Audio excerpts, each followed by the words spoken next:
What's up guys, it's Justin here, and today I've got a video talking about the Huawei Mate 10 Pro, some of the features, why I think this phone is really cool, and also the fact that the camera system is made with Leica. So if you guys remember a couple weeks ago, I was actually in Vegas for CES, and there I was able to make a cool travel vlog. So if you guys want to see more things like that, make sure you have post notifications on and also drop a like on this video, but also let me know down in the comment section below some more ideas that you guys might have as to where I should travel to. I also did order a new drone, so hopefully that'll be able to give me some cool shots when I'm traveling. And while we were in Vegas, we had the great opportunity of working with Huawei, checking out their press event where they announced the North American release of the Huawei Mate 10 Pro and all of its great features. They also had a booth set up at CES, and they capped it all off with a party at the Four Seasons for the Mate 10 Pro's release out in the pool. So overall, Vegas was really awesome, and I think there wasn't a better place that you could have picked to introduce this phone. It was a great opportunity to work with Huawei, and they did sponsor this trip, but all opinions of the Mate 10 Pro are my own. So I've had this phone for over a month now, and I can tell you that from the second it arrived at my doorstep, I just noticed that the build quality was impressive. Just on the front and back, everything about this phone is so beautiful, and it does remain rather simple,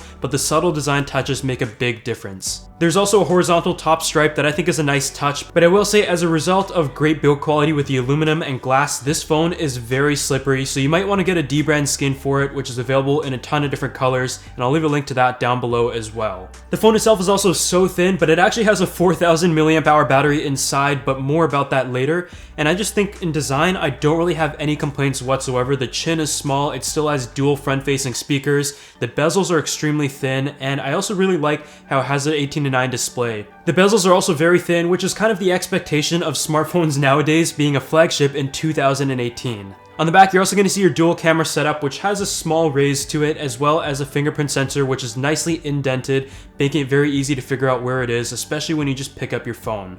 There's also an IR blaster on the top and a USB-C port on the bottom, and on the side you're going to find your power button as well as a volume rocker, and the fact that the power button is very small makes it pretty easy to distinguish between each one. Otherwise, I normally like to see the buttons separated on each side. The Mate 10 Pro is also IP67 certified, which is great to see. As for the specs, the Huawei Mate 10 Pro has a Kirin 970 octa-core processor and is available in two different storage options, including 64 and 128 gigs, coming with 4 or 6 gigs of RAM. You can get it in titanium gray, midnight blue, and mocha brown, and I'm personally a pretty big fan of titanium gray, but I also saw the blue one and I think it looks really awesome. The display on the other hand is an AMOLED with 16 million colors, and it comes in at a resolution of 2160 by 1080 with a PPI over 400, and that is an 18:9 aspect ratio. The 6-inch display covers 80% of the front of the phone, and with the bezels being so small, I actually still found it very usable with one hand, despite the display being a bit larger than I'm used to. The colors on the Huawei Mate 10 Pro display do pop out quite nicely, but they're not overboard to the point where it just looks unnatural. And one thing that I did notice particularly is that the viewing angles of the screen are pretty good. As for software, this phone ships with Android 8.0 and also the EMUI skin from Huawei, and I have to say that despite it being very smooth and fast as you would expect, it's definitely not my favorite skin out there. I'm just not the biggest fan of the look of the menus, but I think that comes down to personal preference. But I think the most important thing here is that this phone is still extremely fast and responsive. So one of the things that Huawei was most proud about with the Mate 10 Pro, of course, was the camera setup. And they actually work with Leica to produce this camera, which, as you guys might know, Leica has been making cameras for a little while. The way it's set up is a bit different from what you'll see in most dual camera setups. Instead of being a dual focal range, it is actually an RGB camera that has a 16 megapixel sensor with an f1.6 aperture and a 20 megapixel monochrome camera that shoots at f1.6 as well, but has a 20 megapixel sensor, and both have a Summilux H lens. There's also optical image stabilization, which is really nice to see, and as you guys can see from the photos here, the Huawei Mate 10 Pro did a pretty good job both in regular and even low light situations.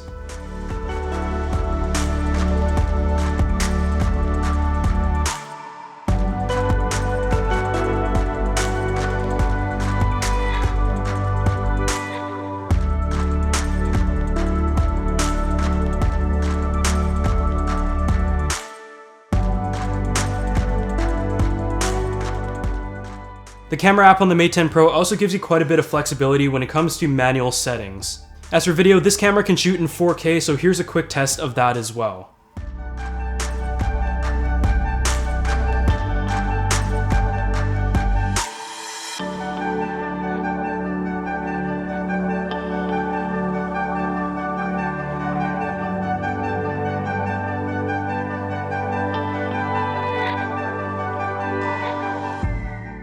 When you look at this phone and how thin it is, it's hard to believe that this has a 4000 milliamp hour battery, and it's kind of funny because Apple still can't put a decently sized battery in their phones, and they seem to have more space to work with. The battery life from my experience was decent but not impressive. At the very most, I was able to get about a day and a half, but I think what is impressive is how fast this phone can charge. In just 30 minutes, you can get 58% of charge and 20% in 10 minutes, but there is not wireless charging, but I think fast charging is a more important feature to have. This phone has dual speakers. There's one on the front and one on the bottom, and that is a great setup in my mind. I think in 2018, every smartphone that comes out needs to have a dual speaker setup. There's just really no excuse to do it. I understand if brands cannot put two speakers on the front, but I think having a dual setup where one is bottom firing and one is front firing is a much better experience than just having a single speaker on the bottom. So here's a quick sound test of the speakers on the Mate 10 Pro.